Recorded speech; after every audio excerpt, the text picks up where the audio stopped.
पिछले पार्ट में आपने देखा कैसे एमसी के पेरेंट्स तांग हाउ और तांग शियाओ की बात सुन लेते हैं कि यिन एक लाख साल पुरानी सोल बीस्ट है, जिसकी वजह से तांग हाउ एमसी के पेरेंट्स को मार देता है। एमसी बदला लेने के लिए स्पिरिट हॉल से जुड़ जाता है और ड्रैगन गॉड का नेक्स्ट सक्सेसर बन जाता है। अब आगे लिंग युआन दीदी तुरंत ताड़ गई कि मैं जानबूझकर मजे ले रहा हूँ। उन्होंने दुकुबो की तरफ देखा और तंज कसते हुए बोली, आयशा सीनियर दुकुबो, अब तो आपको पूरा भरोसा हो गया ना, दिल मान गया आपका। दुकुबो बेचारा सदमे से बाहर आया, उसकी आंखों का सारा घमंड हवा हो चुका था। उसने झुककर बड़े अदब से कहा, यह बुढ़ा पूरी तरह हार मानता है, पर क्या एल्डर मुझे मेहरबानी करके बताएंगी कि यह चमत्कारी बच्चा आखिर है कौन? कल स्पिरिट सिटी के आसमान में जो light and dark twin dragons का तमाशा हुआ था, क्या वो इसी बच्चे का कारनामा था? दीदी बस मुस्कुरा दी और कोई जवाब नहीं दिया। आखिर स्पिरिट हॉल ने अभी तक ऑफिशियल तौर पर मेरा नाम अनाउंस नहीं किया था, तो वो सीक्रेट कैसे खोलती? दुकुबो भी समझदार था, उसने तुरंत टॉपिक चेंज किया। खैर, उम्मीद है एल्डर और ये छोटे नवाब आज की बात को दिल पर नहीं लेंगे। मेरे कबीले के बच्चों की नासमझी थी। इस लड़के का फ्यूचर तो भाई साहब बिल्कुल गॉड लेवल है। अगर ये हमसे दुश्मनी रखेगा तो मेरी पोती और इसके लिए बिल्कुल ठीक नहीं होगा। इतना कहकर उसने मेरी तरफ एक मक्खन लगाने वाली लुक दी और अपने दोनों बच्चों को समेटकर वहां से निकलने लगा। रुको जरा। तभी अचानक मैंने आवाज लगाई। दुकुबो के कदम वहीं थम गए। उसके चेहरे पर टेंशन साफ दिख रही थी। उसने झुककर पूछा, छोटे नवाब कहिए, क्या कोई और काम है? मैंने मुस्कुराते हुए कहा, सीनियर पॉइजन डुआलुओ, मुझे आपसे जरा साइड में अकेले में बात करनी है। ये सुनते ही दीदी और दुकुबो दोनों का माथा ठनका। इससे पहले कि वो कुछ सोच पाते, मैं सीधे दुकुबो के सामने जाकर खड़ा हो गया। दुकुबो की इतनी हिम्मत नहीं थी कि मुझे नाराज करे। वो एकदम भीगी बिल्ली बनकर बोले, छोटे नवाब क्या हुक्म है? मैंने अपना सिर हिलाया और फुसफुसाते हुए कहा, हुक्म कैसा सीनियर? मैं तो बस आपसे आपकी उस जादुई जगह ice and fire yin Yang well के बारे में कुछ बिजनेस डील करने आया हूँ। सन्नाटा। ये सुनते ही दुकुबो का दिल बैठ गया और उसकी आंखों में पल भर के लिए खूनी मंशा चमक उठी, पर मैं बिल्कुल चिल्ल था। मैंने बात जारी रखी, सीनियर दुकुबो, आपकी बॉडी में जो ये जहर भरा है ना, अगर इसका परमानेंट इलाज नहीं हुआ तो आप ज्यादा दिन के मेहमान नहीं हो। और किस्मत देखो, मुझे इस जहर को जड़ से मिटाने का तरीका पता है। बुढ़े के दिमाग में तो जैसे 440 वोल्ट का झटका लगा। उसे यकीन नहीं हो रहा था कि मुझ जैसे बच्चे को उसके लाइफ के सारे सीक्रेट्स पता है, पर मौत के डर के बीच उसे एक उम्मीद की किरण दिखी। क्या तुम सच कह रहे हो? तुम्हारी शर्त क्या है? मैंने एक शातिर स्माइल दी। शर्त बहुत सिंपल है, मुझे उस आइस एंड फायर वेल की सारी चमत्कारी जड़ी बूटियां चाहिए अदला बदली में। फिर मैंने थोड़ा रुक कर कहा, बेशक आप मना कर सकते हैं, पर मुझे लगता है कि आप अपनी इकलौती पोती को भी उसी तड़प और दर्द से मरते हुए नहीं देखना चाहेंगे जिस जहर से आप खुद मर रहे हैं। दुकुबो को लगा कि यह तो सरासर लूट है। वह पहले तो मना करने वाला था, पर जैसे ही उसकी पोती का नाम आया उसका कलेजा कांप गया। वह दोराहे पर फंस चुका था। जब मैंने देखा कि बुढ़ा टाइम लगा रहा है तो मेरा सब्र का बांध टूट गया। मैंने सीधे धमकी दी, आपके पास चॉइस नहीं है बॉस, मैं तो बस आपसे दोस्ती का हाथ बढ़ा रहा हूँ। अगर मेरा इरादा सिर्फ जड़ी बूटियां चुराना होता तो मैं स्पिरिट हॉल के एल्डर्स को भेजकर आपकी पोती को किडनैप नहीं करवा लेता। इस धमकी से दुकुबो का खून खौल उठा, पर मेरे बैकग्राउंड के खौफ से वह पंगु बना खड़ा था। आखिर पोती ही उसकी सबसे बड़ी कमजोरी थी। भाई साहब, सोल लैंड में एंट्री मारते ही एक टाइटल डुआलुओ को घुटनों पर ला दिया। ऊपर से स्पिरिट हॉल की हॉट एल्डर को ऐसा दीवाना बनाया कि अकेले में वो मुझे बड़े चाव से ओह माय गॉड हस्बैंड बुलाने को तैयार हो गईं। और इस पूरे गेम की शुरुआत हुई थी इसी जहर के सौदागर को ठिकाने लगाने से। सनसेट फॉरेस्ट के उस अंधेरे कोने में दुकुबो ने आखिरकार घुटने टेक दिए। उसकी आवाज में बेबसी साफ थी, ठीक है, डील डन है, अब आगे क्या करना है? क्या तुम अभी मेरे साथ चलकर वो बूटियां लोगे या मैं खुद उन्हें तोड़कर तुम्हारे पास पहुंचाऊं? मैंने पीछे खड़ी दीदी को देखा और थोड़ा सोचने लगा। अभी वहां जाना 3 वजहों से सेफ नहीं था। पहली वजह, मैंने अभी तक लिंग युआन दीदी को 100% अपने कंट्रोल में नहीं लिया था। अगर उसने यह सीक्रेट स्पिरिट हॉल के बड़े साहबों को बता दिया तो लफड़ा हो जाता। दूसरी वजह, साइको बीबी डोंग अभी इसी जंगल में घूम रही थी। अगर उसे भनक लग जाती तो गेम ओवर था। और तीसरी और सबसे इम्पोर्टेंट बात, मेरे पास जो जहर उतारने का फॉर्मूला था उसके लिए एक तगड़ी सोल बोन की जरूरत थी। ये बात मैं सीधे बुढ़े को नहीं बता सकता था, वरना अपने एक्सपीरियंस से वो मेरा पूरा प्लान ताड़ जाता। इसलिए मुझे पहले स्पिरिट हॉल जाकर एक बढ़िया सी सोल बोन का जुगाड़ करना था। वहां तिजोरी में सोल बोन्स की क्या कमी। मैंने अपने होंठ सिकोड़े और कहा, इतनी जल्दी क्या है सीनियर, मुझे थोड़ा सा टाइम चाहिए। तुम अभी चुपचाप इसी जंगल में रहो, वक्त आने पर मैं खुद बुलावा भेजूंगा। मुझे अच्छे से पता था कि बुढ़ा मेरी धमकी से अंदर ही अंदर सुलग रहा है, इसलिए मैंने साम दाम दंड भेद वाला रूल अपनाया। एक थप्पड़ मारने के बाद एक मीठी टॉफी देना जरूरी था। मैं मुस्कुराया और बोला, चलो तुम्हारे दिल की तसल्ली के लिए मैं तुम्हें 2 में से एक तरीका अभी बता देता हूँ। अगर तुम अष्टकोणीय रहस्यमयी बर्फ घास और नरक की आग वाली मिर्च को एक साथ खा लो तो तुम्हारा खून एक जादुई अमृत बन जाएगा। वह अमृत अपनी चरम गर्मी और चरम ठंडक से तुम्हारी बॉडी के सारे जहर को चूस जाएगा। पर भाई साहब, इसमें 2 बड़े रिस्क हैं। पहला, 2 अपोजिट ताकतों की बूटियां खाते ही 99% लोग वहीं फटकर मर जाते हैं। और दूसरा, अगर बच भी गए तो तुम्हारी पूरी सोल पावर मिट्टी में मिल जाएगी, क्योंकि तुम्हारी आधी से ज्यादा ताकत तो इसी जहर की बदौलत है। ओरिजिनल स्टोरी में भी बुड्ढे ने इस पहले तरीके को लात मार दी थी, क्योंकि उसे अपनी पावर खोने का कोई शौक नहीं था। इसलिए यह सीक्रेट बताने में कोई नुकसान नहीं था। वह वैसे भी दूसरे तरीके का ही वेट करेगा। और वही हुआ। मेरी बात सुनते ही दुकुबो के होश उड़ गए। उसकी आंखों की दुश्मनी गायब हो गई और वह पूरी तरह मेरा मुरीद हो गया। यह बुढ़ा आपका कायल हो गया। छोटे नवाब, मैं आपके उसी दूसरे सेफ तरीके का इंतजार करूंगा ताकि मेरी और मेरी पोती की जान बच सके। मुझे पता था यही होने वाला है। मैंने लगे हाथ एक और बोनस फेंक दिया। काम पूरा होने के बाद मैं स्पिरिट हॉल से तुम्हारे ऊपर लगा हुआ किलिंग ऑर्डर भी हटवा दूंगा। ये सुनते ही बुढ़े की खुशी का ठिकाना नहीं रहा। वह एक्साइटमेंट में बोला, छोटे नवाब, क्या मैं आपकी असली पहचान जान सकता हूँ? और कल का वह धमाका। मैंने ज्यादा नखरे नहीं किए और सीधे बता दिया कि मेरे पास ट्विन सेमी गॉड स्पिरिट्स हैं और मैं बहुत जल्द स्पिरिट हॉल का नया होली सन बनने वाला हूँ। दुकुबो जैसा शातिर बंदा यह सुनते ही समझ गया कि मुझ जैसे गॉड लेवल जीनियस से पंगा लेने का मतलब है सीधे मौत को दांव पर लगाना। वह डर के मारे अंदर तक कांप गया कि अच्छा हुआ उसने पहले मुझ पर हाथ नहीं उठाया, वरना स्पिरिट हॉल वाले उसकी चटनी बना देते। उसने थूक निगला, अपनी बेहोश पोती को देखा और एक मक्खन लगाने वाली हंसी के साथ बोला, हे तो हमारे होली सन साहब, आपको मेरी पोती कैसी लगती है? मैं जो अभी तक बिल्कुल सीरियस एक्टिंग कर रहा था, साला एकदम ब्लैंक हो गया। भाई साहब, ये बुढ़ा तो अपनी पोती को ही मेरे गले मरने की फिराक में था ताकि रिश्ता मजबूत हो सके। खैर, ये तो होना ही था। मैंने दुकुयान को ऊपर से नीचे तक देखा। फिगर और चेहरा तो कड़क था, पर साला एटीट्यूड बहुत सड़ा हुआ था। पर अगर मैं उसे छोड़ भी दूं, तब भी उसे उस दुश्मन यू तियानहेंग के हाथ तो कटाई नहीं लगने दूंगा, वरना धोखेबाजों का घर बस जाएगा। मैंने सोचा कि अभी इसे सस्पेंस में ही रखते हैं। बुढ़े को कंट्रोल में रखने के लिए ये हुक अच्छा था। आखिर एक टाइटल डुआलुओ चमचे की वैल्यू बहुत होती है। मैं थोड़ा सोचूंगा इस बारे में। तुम अभी निकलो यहाँ से, अगली बार जब आऊंगा तो इलाज शुरू करेंगे। मैंने हाथ हिलाकर उसे जाने का इशारा किया। दुकुबो ने तुरंत आज्ञाकारी चेले की तरह सिर हिलाया, अपनी पोती और यू तियानहेंग को उठाया और रफू चक्कर हो गया। जाते जाते उसने यू तियानहेंग की तरफ ऐसी नजरों से देखा जैसे वह कोई कूड़ा हो। उनके जाते ही लिंग युआन दीदी तुरंत दौड़ती हुई मेरे पास आई। छोटा हान, तुमने उस बुढ़े के कान में क्या फूंक मारी? भले ही उसने बातें नहीं सुनी थीं, पर बुढ़े के चेहरे के एक्सप्रेशन, पहले डर, फिर शौक, फिर खूनी गुस्सा और अंत में बिल्कुल गुलामों जैसी वफादारी, सब उसने देख लिया था। मैंने एक शातिर हंसी हंसते हुए कहा, हे टॉप सीक्रेट दीदी। पर मेरे दिल में डर था कि कहीं वो यह सब स्पिरिट हॉल में रिपोर्ट न कर दे, इसलिए मैंने तुरंत पासा पलटा। लिंग युआन दीदी, आपने मुझसे वादा किया था कि मैं जो भी 3 शर्तें रखूंगा आप मानोगी, तो चलो पहली शर्त की बात करते हैं। दीदी की आंखों में एक नटखट सी चमक आई। बिल्कुल बाबा, बताओ क्या चाहिए? तुम्हारी यह दीदी सब मानने को तैयार है। मैंने अपना गला साफ किया और बिल्कुल सीरियस होकर कहा, पहली शर्त, आज के बाद मेरी कोई भी बात तुम बिना मेरी मर्जी के स्पिरिट हॉल को रिपोर्ट नहीं करोगी। जो भी होगा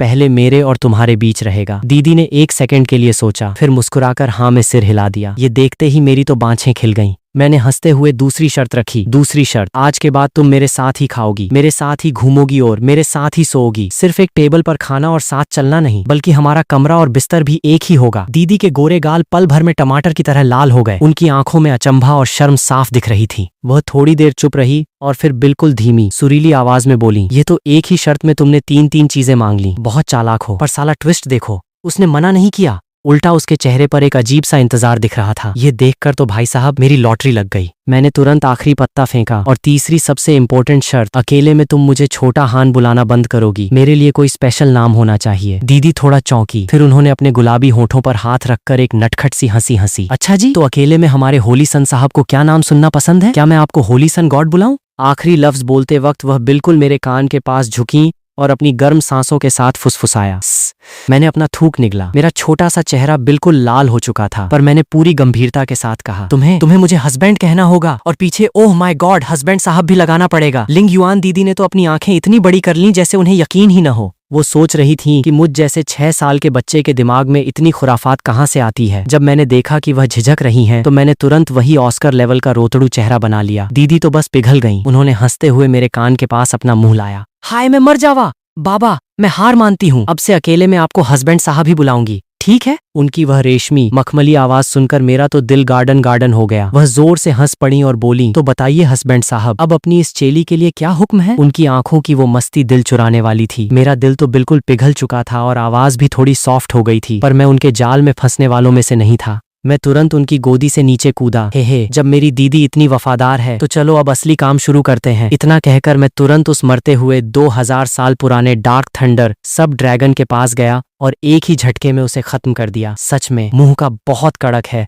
पर दिल का बिल्कुल मोम है, दीदी ने मुस्कुराते हुए कहा और मेरे चारों तरफ पहरा देने लेनी। जब तक वह फ्यूचर के हसीन ख्यालों में खोई थी, मैंने पलक झपकते ही उस सोल रिंग को अपने अंदर सोख लिया। मेरी डार्क होली ड्रैगन स्पिरिट पर पहली 2000 साल की सोल रिंग सज चुकी थी और मुझे मेरी पहली खतरनाक एबिलिटी मिल गई थी। Dark dragon slashes the void, thunder shreds the sky. यही नहीं, मेरी सोल पावर सीधे जंप करके लेवल 28 पर पहुंच गई। सक्सेस! मैं खुशी से उछल पड़ा। इस रिंग को सोखने के बाद मेरी बॉडी की स्ट्रेंथ सीधे डबल हो गई थी, जिसका मतलब था कि मेरी अगली सोल रिंग कम से कम 4000 साल की हो सकती थी। दीदी को अंदाजा तो था, पर जब उन्होंने अपनी आंखों से पहली ही रिंग 2000 साल की देखी तो उनके मुंह से चीख निकल गई, क्योंकि पूरी दुनिया के इतिहास में ऐसा कभी नहीं हुआ था। लिंग युआन दीदी, देखा आपके हस्बैंड का जलवा? मैंने बड़े ही एटीट्यूड में अपना सिर उठाया और पूछा। दीदी ने एक प्यारी सी स्माइल दी। हाँ जी, मेरे हस्बैंड साहब तो सच में सबसे बेस्ट हैं। तो बताइए, सेकंड सोल रिंग के लिए आपका क्या बान प्लान है? मैंने थोड़ा दिमाग दौड़ाया। मेरी सेकंड सोल रिंग कम से कम 4000 साल पुराने सोल बीस्ट की होगी। ये सुनते ही दीदी के तोते उड़ गए, पर मेरा पक्का इरादा देखकर वह चुपचाप मेरे साथ आगे बढ़ने के लिए तैयार हो गई। ठीक है जी, आपकी हर बात सर आंखों पर, चलिए ढूंढते हैं।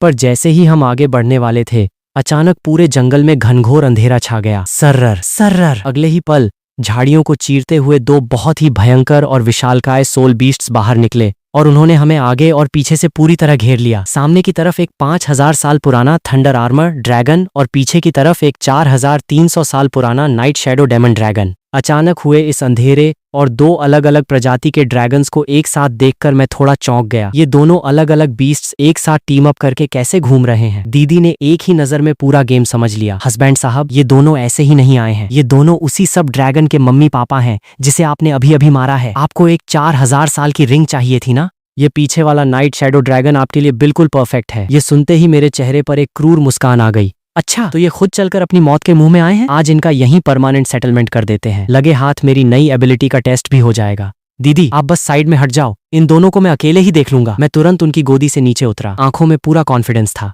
दीदी पहले तो थोड़ा हिचकिचाई, पर मेरी आंखों का जोश देखकर बोली, ठीक है, मेरे हस्बैंड साहब पर मुझे पूरा भरोसा है। All the best. भले ही ये 4000 और 5000 साल के बीस्ट इंसानों के 40 लेवल वाले सोल मास्टर के बराबर थे, पर दीदी को पता था कि मेरी एनर्जी बहुत अलग है। और वैसे भी वह खुद एक टाइटल डुआलुओ थी। अगर कोई गड़बड़ होती तो वह 1 सेकंड में उन्हें धूल चटा देती। फिक्र नॉट दीदी, मैं आपको टेंशन का एक मौका भी नहीं दूंगा, मैंने हंसते हुए कहा। क्या बकवास कर रहे हो? चलो अच्छे से फाइट करो। दीदी का चेहरा थोड़ा लाल हो गया, पर उन्होंने तुरंत कड़े लहजे में वार्निंग दी, पर हाँ, थोड़ा संभल कर रहना। वह नाइट शैडो ड्रैगन बहुत ही चालाक है, उसकी स्पीड बहुत तेज है और वह इस अंधेरे का फायदा उठाकर गायब हो सकता है। मैंने सिर हिलाया, पर मेरे दिल में कोई डर नहीं था। रोआरर। जैसे ही दीदी कूदकर एक बड़े पेड़ की टहनी पर बैठी, उन दोनों ड्रैगन्स ने एक साथ एक भयानक दहाड़ मारी। पहले वो दीदी की खतरनाक एनर्जी से डरे हुए थे, पर जैसे ही उन्होंने देखा कि मैं अकेला खड़ा हूँ, उनका सारा डर गुस्से में बदल गया। चलो आ जाओ, बहुत हुआ तमाशा। मैंने एक ठंडी हंसी हंसी और अपनी डार्क होली ड्रैगन स्पिरिट को आजाद कर दिया।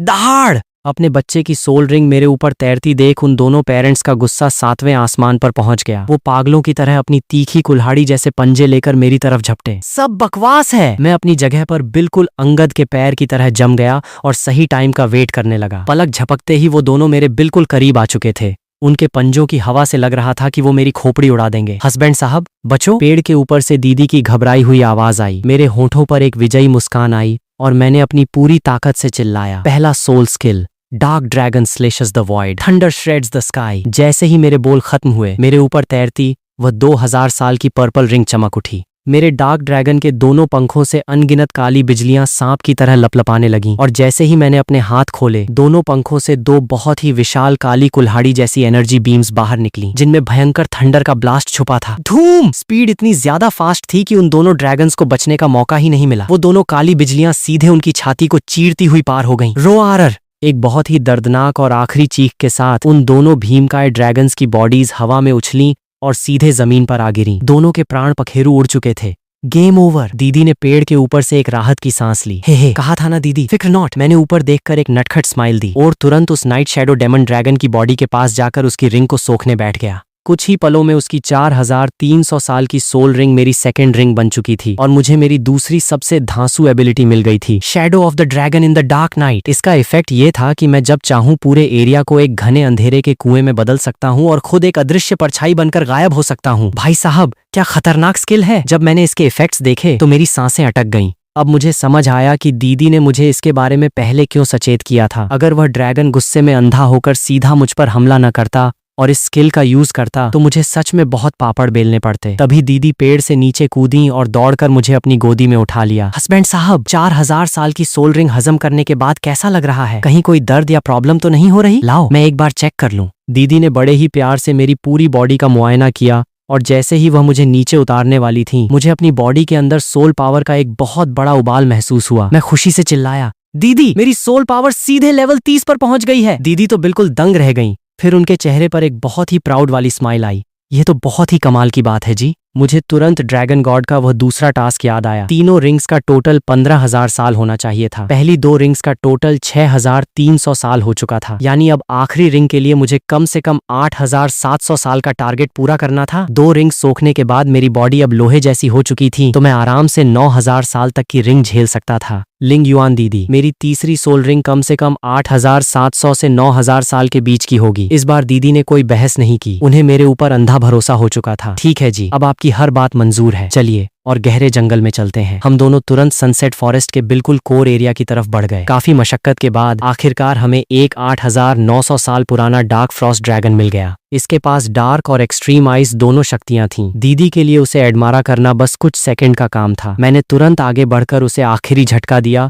और उसकी रिंग को भी सोख लिया। मुझे मेरी तीसरी सबसे खतरनाक एबिलिटी मिल गई, dragon swallows the stars, frost wind blows for 10,000 miles. काम तमाम। मैं खुशी से झूम उठा और मेरी सोल पावर अब सीधे लेवल 32 पर पहुंच चुकी थी। यानी बिना किसी ऑफिशियल रिंग के मैं सिर्फ 2 दिन में एक 3 रिंग वाले सोल एल्डर के लेवल पर आ चुका था। चलो दीदी, अब वापस चलते हैं और उस साइको बीबी डोंग से मिलते हैं। दीदी ने मुझे बड़े ही प्यार से गोद में उठाया और हम वापसी के रास्ते पर चल पड़े। मेरे होठों पर एक शातिर मुस्कान थी। मैं बस यह सोचकर मजे ले रहा था कि जब बीबी डोंग मेरी इन 3 रिंग्स को देखेगी तो उसके दिल पर क्या सांप लौटेंगे। वुआ, मैं अभी ख्यालों में खोया ही था कि अचानक आसपास का नजारा फिर से गायब हो गया। अगले ही पल मैं दोबारा अपने स्पिरिचुअल सी में था और सामने वही विशाल ड्रैगन गॉड खड़ा था। इस बार उसने कोई नाटक नहीं किया, सीधे बड़े ही गर्व के साथ अनाउंस किया, लड़के, तूने कमाल कर दिया। ड्रैगन गॉड की दूसरी परीक्षा सफलतापूर्वक पूरी हुई। इस बार तुम्हें 2 बड़े इनाम मिलते हैं। पहला, तुम्हारे स्पष्ट स्पिरिट को एक स्पेशल गॉड लेवल डोमेन मिलेगा और दूसरा, मेरा पर्सनल खजाना,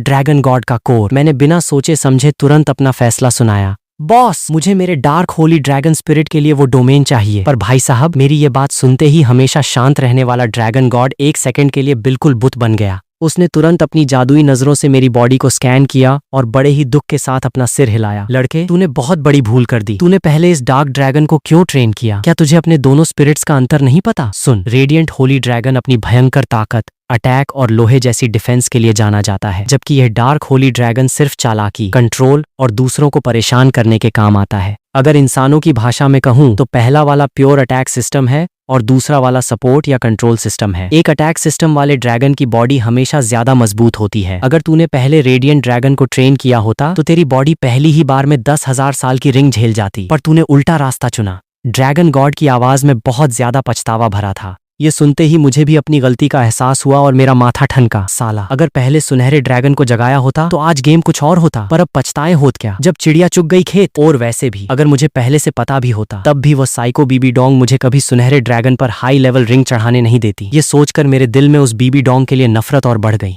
साली बुढ़िया, मुझे जल्द से जल्द इसके चंगुल से आजाद होना ही पड़ेगा। ड्रैगन गॉड ने मेरा उतरा हुआ चेहरा देखा और बात खत्म की। चलो, अब जो हो गया सो हो गया। जब तूने डार्क ड्रैगन को ही चुन लिया है तो यही सही। इतना कहते ही उसकी आंखें चमकी और उसने मुझे मेरा पहला डोमेन गिफ्ट कर दिया, डार्क डेमन डोमेन। इसके इफेक्ट्स देखकर तो भाई साहब मेरे तो मजे ही आ गए। ये डोमेन मेरी खुद की डार्क एनर्जी को डबल कर देता है, सामने वाले के दिमाग को पूरी तरह पागल कर देता है और सबसे बड़ी बात, ये आसपास की किसी भी डार्क एनर्जी को चूस कर मेरी खुद की पावर बढ़ा सकता है। भाई साहब, दूसरों की एनर्जी चूसने की ताकत, ये देखकर तो मेरी बाँछें खिल गईं। फ्यूचर में ट्रेनिंग करना तो बहुत आसान हो जाएगा। और वैसे भी बीबी डोंग खुद एक प्योर डार्क एट्रीब्यूट वाली सोल मास्टर है ना। अगर मैं फाइट के दौरान उसकी ही एनर्जी चूस लूं तो, पर फिर मुझे लगा कि अभी यह सोचना बिल्कुल मुंगेरी लाल के हसीन सपने जैसा है। वह खुद 99 लेवल के पास है। अगर उसने मुझे छू भी दिया तो मैं वहीं चटनी बन जाऊंगा। जब तक उसे कोई तगड़ा नशा देकर किसी सीक्रेट रूम में बंद न कर दिया जाए तब तक यह नामुमकिन है। ये सोचते ही मैंने 2 बार जोर से खांसा और तुरंत अपना ध्यान भटकाया। अरे हाँ बॉस, वह दूसरा इनाम ड्रैगन गॉड का कोर्स सुनने में बहुत भारी लग रहा है। क्या इससे दुनिया के सारे सोल बीस्ट्स मेरे गुलाम बन जाएंगे? मैंने एक्साइटेड होकर पूछा, पर तभी मुझे थोड़ा शक हुआ। वैसे आप तो अभी सिर्फ एक छोटी सी आत्मा हो ना, तो ये गिफ्ट कहीं आधा अधूरा तो नहीं है? ड्रैगन गॉड ने धीरे से अपना सिर हिलाया। तेरा पहला अंदाजा बिल्कुल सही है। इसे देखते ही दुनिया का बड़े से बड़ा सोल बीस्ट भी तेरे पैरों में झुक जाएगा। और तेरा दूसरा शक भी बिल्कुल सच है। फिलहाल यह सिर्फ एक अधूरी आत्मा ही है। यह सुनते ही भाई साहब मेरा चेहरा बिल्कुल उतर गया।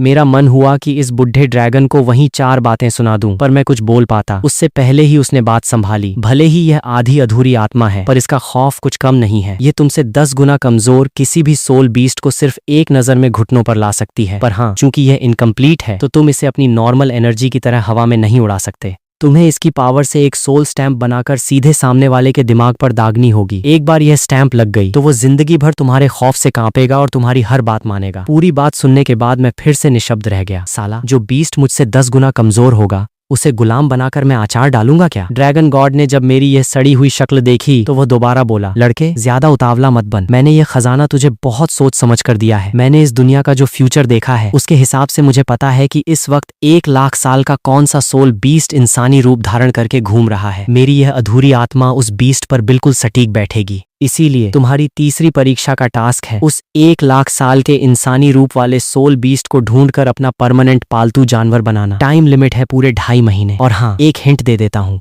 वह इस वक्त नॉटिंग सिटी में है। बाकी तुम खुद ढूंढो। ये सुनते ही मेरी आंखें अचानक चमक उठी। अरे हाँ भाई साहब, ये पावर तो इंसानी रूप वाले बीस्ट पर 100% काम करेगी। और नॉटिंग सिटी में इस वक्त 1 लाख साल वाली श्याओवू के अलावा कौन होगा? पर साला ये तीसरा टास्क क्या बकवास है। उस खरगोश को पालतू जानवर कौन बनाएगा? मेरे होंठ थोड़े से सिकुड़े, पर जब मैंने ठंडे दिमाग से सोचा तो मेरे चेहरे पर एक कुटिल मुस्कान आ गई। देखा जाए तो यह सौदा बुरा नहीं था। इस वक्त टाइमलाइन के हिसाब से तांग सान और श्याओवू एक दूसरे के करीब आ रहे होंगे और तांग सान उसे अपनी बहन बनाने की फिराक में होगा। अगर ठीक उसी वक्त मैं विलेन की तरह एंट्री मारूं और श्याओवू को उससे छीन लूं तो भाई साहब तांग सान का तो कलेजा ही फट जाएगा। एक ही तीर से 2 शिकार। तांग हाओ से बदला भी पूरा और श्याओवू को सबक भी। सोचकर ही मजे आ रहे थे। हे यही सोचते हुए मैंने एक शैतानी हंसी हंसी और सिर हिलाकर कहा, डन है बॉस, अब मुझे बाहर भेजो। ड्रैगन गॉड की आंखें चमकी और उसने मुझे वापस हकीकत में भेज दिया। जब मैं होश में आया तो रात हो चुकी थी। मैं और लिंग युआन दीदी तेजी से उस जगह पहुंचे जहां बीबी डोंग रुकी हुई थी। पर जैसे ही हम पास पहुंचे हमें हु लिएना की एक्साइटेड आवाज सुनाई दी, टीचर, मेरा सोल रिंग सक्सेसफुली एब्जॉर्ब हो गया। मुझे मेरी तीसरी एबिलिटी मिल गई है, फॉक्स मेलोडी। इसके तुरंत बाद बीबी डोंग की लाड भरी आवाज आई, मेरी नाना तो सच में बहुत कमाल की है। इतनी छोटी सी उम्र में सीधे 30 लेवल। मैं तो तुम्हें बहुत जल्द स्पिरिट हॉल की होली मेड बनाने वाली थी, पर बीच में उस कमीने ने आकर सारा खेल उसकी बात पूरी होने से पहले ही हु लिएना ने उसे बीच में टोकते हुए कहा, अरे टीचर, कोई बात नहीं ना, आप छोटा हान से इतनी चिढ़ क्यों रही हो? मैं जानती हूँ कि पुजारियों के साथ आपकी पटरी नहीं बैठती और आप होली सन की गद्दी अपने पास रखना चाहती हो, तो आप ये काम मुझ पर छोड़ दो ना। मैं उस छोटे भाई को अपने हुस्न के जाल में ऐसा फंसाऊंगी कि वह भीगी बिल्ली बनकर सिर्फ आपकी उंगलियों पर नाचेगा। तब तो वो आपकी हर बात मानेगा ना। इतना कहकर वह शर्माते हुए हंसने लगी। उसे लग रहा था कि उसका यह मास्टर प्लान बिल्कुल परफेक्ट है। टीचर की टेंशन भी खत्म और प्यारा सा छोटा भाई भी उसका। पर बीबी डोंग ये सुनते ही अंदर घबरा गई। मैं तो उसके रोशसा गॉड बनने का सबसे बड़ा मोहरा था। वो हु लिएना को मेरे करीब कटाई नहीं आने दे सकती थी। पर इससे पहले कि बीबी डोंग कुछ कहती, लिंग युआन दीदी से और बर्दाश्त नहीं हुआ। वह मुझे गोद में लिए तुरंत सबके सामने आ गईं। प्रणाम सुप्रीम पॉन्टिफ, प्रणाम एल्डर लिंग युआन, छोटा हान। हम दोनों को अचानक सामने देखकर उन दोनों के तोते उड़ गए। खासकर हु लिएना का चेहरा तो शर्म के मारे बिल्कुल लाल हो चुका था। वह मुझसे नजरें नहीं मिला पा रही थीं कि कहीं इस छोटे भाई ने उसकी वो सारी शर्मनाक बातें सुन तो नहीं लीं। बीबी डोंग जैसे ही शौक से बाहर आई, उसका पारा 7वें आसमान पर पहुंच गया। वह गुस्से में दहाड़ी, एल्डर लिंग युआन, 100 साल की सोल रिंग सोखने में भी कम से कम कुछ घंटे या दिन का वक्त लगता है, और तुम इतनी जल्दी इसे वापस ले आई? साफ पता चल रहा है कि तुमने मेरे दिए टास्क को पूरी तरह ठंडे बस्ते में डाल दिया। हु लिएना ने जब देखा कि उसकी टीचर इतनी भयंकर गुस्से में है तो वह हमारे सपोर्ट में कुछ बोलने ही वाली थी, पर बीबी डोंग ने उसे एक ऐसी तीखी लुक दी कि बेचारी की आवाज गले में ही अटक गई। एल्डर लिंग युआन, बेहतर होगा कि तुम मुझे इसका कोई लॉजिकल रीजन दो, वरना अंजाम अच्छा नहीं होगा। बीबी डोंग की आंखें खून उगल रही थीं। पर दीदी बिल्कुल चिल्ल थीं। उनके होठों पर पूरा कॉन्फिडेंस था। मुझे कुछ कहने की जरूरत नहीं है, आप खुद देख लीजिए। ठीक उसी पल मैं दीदी की गोदी से नीचे कूदा और उनके आगे ढाल बनकर खड़ा हो गया। बीबी डोंग को लगा कि मैं फिर से अपनी इस पर्सनल टीचर का बचाव करने आ गया हूँ। वह मुझे डांटने ही वाली थी कि मैंने उसे कोई मौका ही नहीं दिया। मैंने अपनी आंखें बंद की और चिल्लाया, डार्क होली ड्रैगन बाहर आओ। रोआरर, एक भयंकर पाताल चीरने वाली दहाड़ के साथ मेरा डार्क ड्रैगन बाहर आ गया। बीबी डोंग को लगा कि मैं उससे लड़ने की जुर्रत कर रहा हूँ। वो चिल्लाई, तुम्हारी यह मजाल, बगावत कर रहे हो। पर जैसे ही उसकी नजर मेरे चारों तरफ तैरती चीजों पर पड़ी, उसकी आधी बात हवा में ही गायब हो गई और उसके मुंह से एक चीख निकल गई। 1 2 3 पूरे 3 बैंगनी रंग की 1000 साल वाली सोल रिंग्स मेरे चारों तरफ घूम रही थीं और मेरी बॉडी से सीधे 32 लेवल की सोल पावर का प्रेशर बाहर आ रहा था। जैसे जैसे एक एक रिंग नीचे गिर रही थी, बीबी डोंग के दिल की धड़कन रुकती जा रही थी। जब तीनों रिंग्स सेट हो गईं, तो वो पूरी तरह सदमे में आ गईं। ये कैसे मुमकिन है? पहले तीनों के तीनों रिंग्स बैंगनी रंग के? शियाओ गांग की थ्योरी तो कहती है कि पहली रिंग की लिमिट सिर्फ 423 साल है। हु लिएना ने तो अपने छोटे से मुंह पर हाथ रख लिया था। उसकी आंखें फटी की फटी रह गईं। ओहो माय गॉड, क्या मैं कोई सपना देख रही हूँ? ये तीसरी रिंग तो कम से कम 9000 साल के आसपास की लग रही है। टीचर, आपको पता है ये कैसे हुआ? इतना कहकर वह बीबी डोंग की तरफ मुड़ी, पर बीबी डोंग का तो दिमाग ही सुन हो चुका था। उसके पास कोई जवाब नहीं था।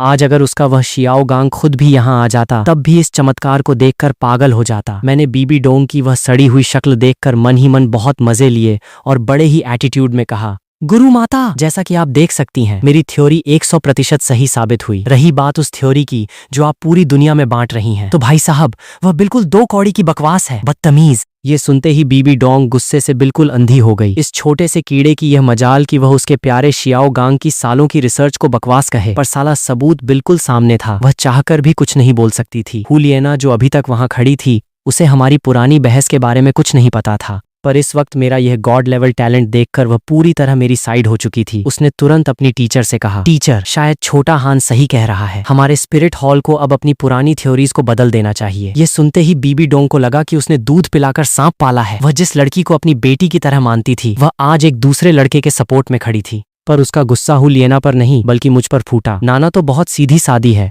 उसे भड़काने वाला जरूर ये छोटा सा शैतान ही है। इसे तो जान से मारना ही सही रहेगा। मैंने जब बीबी डोंग की वो आदमखोर शक्ल देखी, तो मैं समझ गया कि मैं थोड़ा ज्यादा बोल गया हूँ। मैं चुपके से लिंग युआन दीदी के पीछे जाकर छिप गया। दीदी भी समझ गई कि सिचुएशन डेंजरस होती जा रही है। उन्होंने तुरंत माहौल को हल्का करने के लिए एक नकली स्माइल दी। चलो चलो सुप्रीम पॉन्टिफ साहब, बच्चे तो बस मजाक कर रहे थे। रात बहुत हो चुकी है, आज यहीं टेंट लगाकर आराम करते हैं। कौन सी थ्योरी सही है और कौन सी गलत, इसका फैसला कल शहर लौटकर करेंगे। बीबी डोंग के पास हाँ करने के अलावा कोई चॉइस नहीं थी। वह जानती थी कि जब तक लिंग युआन यहाँ है, वह मेरा कुछ नहीं बिगाड़ सकती। और वैसे भी अभी मैं बहुत छोटा था। अगर उसने अभी मेरी दोनों ड्रैगन ब्लड लाइन्स को खींचने की कोशिश की, तो मेरी बॉडी झेल नहीं पाएगी और मैं मर जाऊंगा। एक बार इसे थोड़ा बड़ा होने दो, फिर इसका पूरा खून चूसकर मैं और शियाओ गांग अमर हो जाएंगे। यह सोचकर उसके होठों पर एक बहुत ही शातिर और भयानक मुस्कान आ गई। उसे अभी भी पूरा भरोसा था कि उसके शियाओ गांग की थ्योरी गलत नहीं हो सकती। मेरे स्पिरिट में ही कोई सीक्रेट छुपा है। ओहो वाओ, बहुत बढ़िया। जैसे ही दीदी ने टेंट लगाने की बात की, हु लिएना खुशी से उछल पड़ी। वह तुरंत दौड़कर आई और उसने मुझे बड़े ही प्यार से अपनी छाती से चिपका लिया। छोटा हान, आज रात तुम अपनी इस प्यारी सिस्टर के टेंट में ही सोओगे, ठीक है? उनकी बॉडी की वो गर्माहट और खुशबू बहुत ही रिलैक्सिंग थी। और वैसे भी अभी अभी उसने बीबी डोंग के सामने मेरा साथ दिया था, तो इनाम के तौर पर मैंने हाँ बोलने के लिए अपना सिर हिलाया। पर तभी उस साइको बुढ़िया ने फिर से रोड़ा अटका दिया। बीबी डोंग ने जब हु लिएना को मेरे इतने करीब देखा, तो उसका खून खौल उठा। पर जब उसने हु लिएना के चेहरे पर वो सच्ची खुशी देखी, तो उसे पल भर के लिए अपना बीता हुआ कल याद आ गया, जब वह भी किसी के प्यार में ऐसे ही पागल थी। पर उसने तुरंत अपना सिर झटका और ठंडे लहजे में कहा, नाना, बकवास बंद करो और सीधे मेरे टेंट में आओ। तुमने अभी अभी अपनी तीसरी रिंग सोख कर 30 लेवल हासिल किया है। तुम्हारी सोल पावर अभी स्टेबल नहीं है। मैं रात भर रहकर उसे स्टेबल करूंगी। ये सुनते ही हु लिएना का चेहरा बिल्कुल लटक गया। पर टीचर, मैं तो, वह मुझे कसकर पकड़े हुए थी। उसका छोड़ने का बिल्कुल मन नहीं था। कोई परवाह नहीं। बीबी डोंग की आवाज लोहे जैसी सख्त थी। हु लिएना बेचारी क्या करती, उसे भारी मन से पीछे हटना पड़ा। साली डायन बुढ़िया। मैंने मन ही मन उसे खूब गालियां दी। खैर, हम चारों ने मिलकर 2 टेंट लगाए। रात के पहरे की जिम्मेदारी दोनों टाइटल डुआलुओं लिंग युआन दीदी और बीबी डोंग ने आपस में आधी आधी बांट ली। रात के पिछले पहर जब दीदी अपनी ड्यूटी खत्म करके थक कर टेंट में वापस आई, तो मैं वहां घोड़े बेचकर सो रहा था। पर नींद में भी मेरे मुंह से बस एक ही नाम निकल रहा था, लिंग युआन दीदी, मेरी प्यारी दीदी। दीदी ये सुनते ही बिल्कुल पिघल गईं। उन्होंने मुस्कुराते हुए मुझे अपनी गोद में उठा लिया और सो गईं। पर जैसे ही वह गहरी नींद में सोई, टेंट का पर्दा धीरे से हटा और एक परछाई अंदर घुस आई। ये कोई और नहीं बल्कि हु लिएना थी। वह काफी देर से बाहर छिपकर दीदी के सोने का वेट कर रही थी। जैसे ही हु लिएना ने अंदर का सीन देखा, वह पूरी तरह शॉक्ड रह गई।